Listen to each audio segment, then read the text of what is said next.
Salut les potos, on se retrouve aujourd'hui pour la revue hebdomadaire de Jujutsu Kaisen saison 2, épisode qui marque le tournant du changement idéologique de Geto, comme on pourra le voir. Allez, sans plus attendre, c'est parti. Alors l'épisode commence avec notre ami Satoru Gojo qui est en train d'expérimenter encore une fois de nouvelles manières de perfectionner ses techniques. Et on voit vraiment qu'à ce stade, c'est fini. Gojo en fait est devenu genre le plus fort. Au point où il s'amuse à tweaker ses techniques, à tout twister par-ci par-là, à essayer des combinaisons par-ci par-là. Franchement, ça veut dire que ce gars il a un autre niveau. Et même Geto le disait à un moment donné parce que là, voilà quoi, Gojo est devenu genre un level au-dessus de lui. Puis lui, il est un peu laissé dans la poussière, tu vois. Et donc c'est là en fait le commencement de cette période-là de doute en fait dans son esprit à Geto. Parce que là, il va commencer par se remettre beaucoup de choses en question. Il va en mission, il ne fait que absorber des fléaux par-ci par-là. Et pour lui, c'est vraiment dégueulasse en fait, le fait d'absorber des fléaux. Genre, il n'aime pas forcément ça, tu vois. Et du coup, il se dit, mais en fait, il fait tout ça pour qui? Pour qui il fait tout ça? Est-ce que les humains, en fait, est-ce que les non-sorciers, si tu veux, valent vraiment tout ça? Parce que c'est clairement pour eux qu'il fait tout ça, c'est clairement pour eux qu'il se bat tout le temps, tu vois. Et donc, il commence en fait à se remettre en question. Ce qui est bien sûr la première étape du changement d'idéologie, c'est-à-dire que tu commences à remettre en cause l'idéologie à laquelle tu adhères depuis si longtemps. Donc là, tu vois, il était dans ce questionnement-là intense. Mais franchement, il était vraiment dans un questionnement profond. Il se disait vraiment, qu'est-ce que je fais là? Est-ce que ça en vaut la peine? Ici, ça. Donc là, il se retrouve avec Aibara, là, je pense que c'est comme ça il s'appelle, un des potes exorcistes et tout. Et là, il parle tranquille. Puis tu sais, Aibara, il est vraiment gentil, il est vraiment sympa, vraiment sweet, et puis ça parle et tout. Quand il y a une exorciste de classe S qui débarque, une meuf qui est venue lui parler un peu, qui est venue discuter un peu avec lui, tu vois.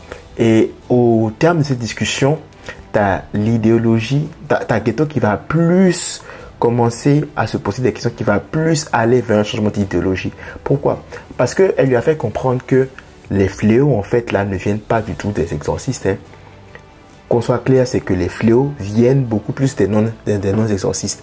Alors, si on veut diminuer l'affluence de fléaux, il faut diminuer les non-exorcistes. Donc, du coup, Geto en est venu à la conclusion qu'en fait, ce serait beaucoup mieux de tuer les non-exorcistes. Comme ça, on aura un monde avec que des exorcistes et du coup, un monde sans fléau.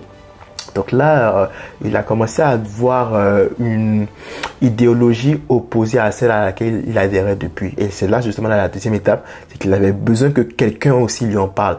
Quelqu'un lui montre que en fait, ce qu'il pense, c'est pas stupide, c'est pas genre dégueulasse. Il avait besoin de se rendre compte qu'il n'était pas le seul à penser pareil et qu'il y a des gens aussi qui pensent comme lui. Notamment la fille, bon, elle ne l'a pas dit explicitement, elle n'a pas dit explicitement du tout, mais quand même, elle lui a fait comprendre que, ouais, ce serait peut-être pas une si mauvaise idée d'éradier tous ces personnes-là, tous ces gens qui sont sans pouvoir et tout. Donc là, en fait, là, il commence à se poser des questions. Là, il se dit, ah, pourquoi pas? Et là, elle lui dit en fait que au stade où il est en ce moment, il n'a juste pas encore pris de décision. Je pense qu'il est encore mitigé. Mais un truc intéressant qu'elle a dit, c'est quand elle lui a pointé deux endroits.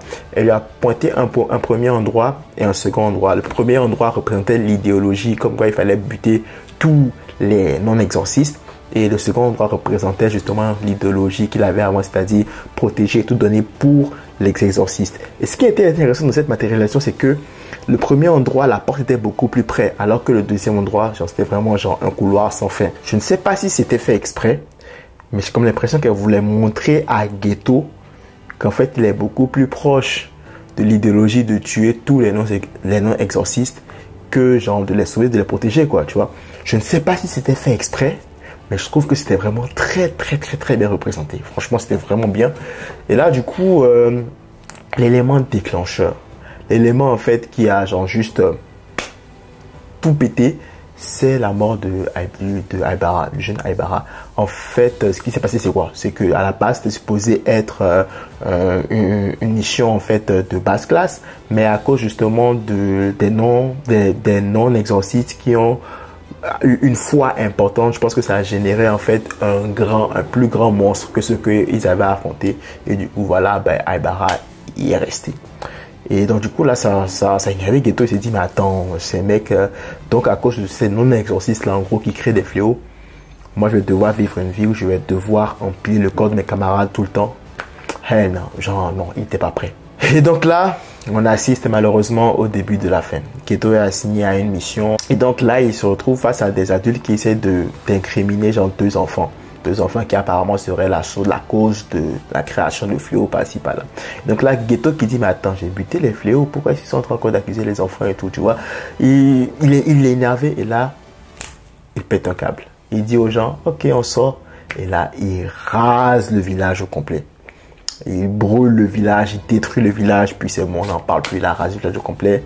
Et puis voilà, c'est bon, il est devenu un renégat, peine de mort sur lui. Et puis, clairement, en fait, il a changé de bord. Il a changé de bord. Genre, je pense que la mort de Aibara, en fait, a été genre la goutte d'eau qui a fait déborder le vase. Et il s'est dit non, jamais, je ne vais plus jamais protéger ces gens-là. Plus jamais. Et il y a une autre raison aussi, il y a une autre catalyseur, mais bon, ça, on y reviendra. Mais c'est bon, là, on a perdu Geto. Genre, on l'a perdu pour de bon. Et là, t'as Gojo qui n'en revient pas. Bien sûr, on t'annonce que ton meilleur pote avec qui t'as fait les 400 coups est devenu un renégat. Mais bien sûr, tu n'y crois pas. Genre, il n'y croit pas. Il est genre juste, non, fuck that, c'est pas possible, c'est pas vrai. Et même le sensei aussi n'y croit pas. Mais bon, c'est les faits. C'est ce qui est là. Puis voilà. Et moi, j'ai aimé la scène où il y a la fille Chocolat qui le rencontre. Puis, il fait même pas de noise et tout. Il vient lui parler au cas, tranquille. Elle lui demande, est-ce que c'est faux? Il dit, non, c'est pas faux, c'est vrai, je les ai butés. Pourquoi? Voilà pourquoi. Et genre, elle veut appeler Gojo. Tu te dis, mais attends, il va sûrement l'empêcher. Il va sûrement faire un truc, une dinguerie. Non, pas du tout. Et même la fille aussi, elle dit à Gojo, ah, tiens, j'ai croisé Geto. Ouais, ce qu'elle dit sur lui est vrai. Non, je ne veux pas te dire sa localisation parce que non, je ne veux pas mourir, pas du tout.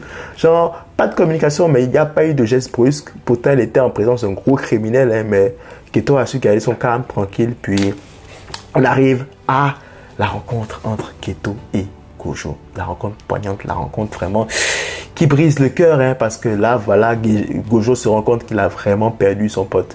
Et là, il essaie de comprendre, en fait, pourquoi est-ce que, en fait, Geto agit comme ça. Et là, tu as une autre raison qui semble arriver dans toute cette équation-là. C'est qu'apparemment, Geto serait peut-être jaloux de Gojo. Geto dit, ouais, mais écoute, pourquoi est-ce que moi, mon rêve semble désillusoire et tout. Si c'était toi, par exemple, qui avait donné ce rêve-là, on n'aurait pas cette discussion-là. Parce que toi, tu es Satoru Gojo, donc franchement, je ne vois pas pourquoi il y aurait un problème, tu vois. Je ne vois pas pourquoi est-ce que moi aussi, je ne pourrais pas avoir une ambition pareille, tu vois. Mais là, tu as Gojo, en fait, qui ne comprend rien, tu vois. Il dit, mais attends, mais pourquoi, genre, c'est impossible déjà de détruire tous les non-sorciers. Et là, tu as Geto qui lui dit, mais attends. Alors, c'est impossible parce que moi, je ne suis pas Satoru Gojo, c'est ça. Parce que je ne suis pas aussi fort que toi, c'est ça. Et donc là, tu vois, on sent un peu ce petit brin de jalousie qui a commencé à en être en Geto. Parce que c'est Gojo le plus fort et maintenant, du coup, lui aussi, il veut rattraper Gojo. Et voilà, quoi. Du coup, donc, il dit, je vais suivre mon propre chemin et je vais atteindre mes ambitions par moi-même. Peu importe les moyens. Et voilà, là, Gojo essaie de buter Geto, mais bon, il n'y arrive pas, clairement, c'est son meilleur pote. Et genre, il va pas se réveiller du jour au lendemain buter son meilleur pote, là, non, c'est pas un Itachi non plus, là. Bref, donc là, il se retrouve posé et tout, il est vraiment sous le choc, clairement, il est sous le choc. Et là, tu as le sensei qui arrive, puis là, il dit une phrase intéressante au sensei. Il dit, sensei, il paraît que je suis fort, hein, mais apparemment, il dit que je ne suis pas assez fort pour protéger ceux qui n'ont pas besoin d'être protégés. En fait, je suis juste assez fort pour protéger ceux qui ont besoin d'être protégés. Ceux qui n'ont pas besoin d'être protégés, je ne peux pas les sauver. Je ne sais pas si c'est vraiment genre une lamentation ou bien c'est une conclusion à laquelle lui-même il en est arrivé. Bref, là, donc là, tu as Geto, hein, avec sa nouvelle tenue de méchant qu'on lui connaît si bien, qui débarque et qui arrive à la première réunion du culte et le fait comprendre que voilà, maintenant c'est lui le nouveau boss. Bien sûr, il n'est pas très bien reçu dès le début.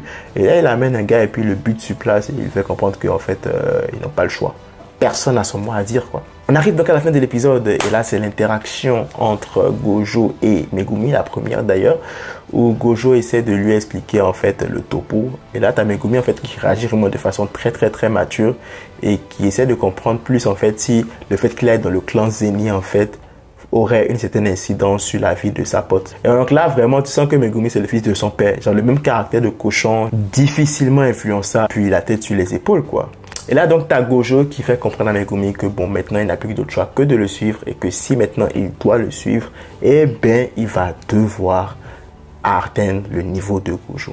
Et donc là, on revient dans le présent et on revoit justement Gojo et nos chers disciples exorcistes, Itadori, Nobara, puis Megumi, adulte, adolescent plus. Et puis là, voilà, quand l'épisode se termine là. Et donc voilà, on termine le flashback de Gojo. Et franchement, cet épisode, il était vraiment bien, même s'il n'y a pas eu vraiment d'action. L'explication, l'histoire qui a été racontée sur le comment en fait Geto est devenu l'homme qu'il est maintenant, c'était vraiment une histoire très bien racontée. Honnêtement, j'ai quand même hâte maintenant à l'arc de Shibuya et ça promet. C'est un arc qui promet, c'est un arc que je n'ai pas regardé en scan, mais du coup, j'ai vraiment hâte de le découvrir, tout comme vous en animé, parce que de l'escale, je me suis vraiment arrêté à la toute fin du flashback de Gojo, je n'ai pas continué. Donc, ça va être vraiment super cool de découvrir l'arc de Shibuya en même temps que vous en animé. Voilà, c'est tout ce que j'avais à dire pour la revue de l'épisode de cette semaine de Jujutsu Kaisen. Comme d'habitude, petit pouce bleu et un commentaire si tu as aimé la vidéo. Si tu n'es pas encore abonné, abonne-toi, ça fait encore plus plaisir. Max de like, max de partage. On se retrouve très vite pour de nouvelles vidéos. D'ici là, prenez tout soin de vous et de vos proches. C'est tout pour moi. À la prochaine.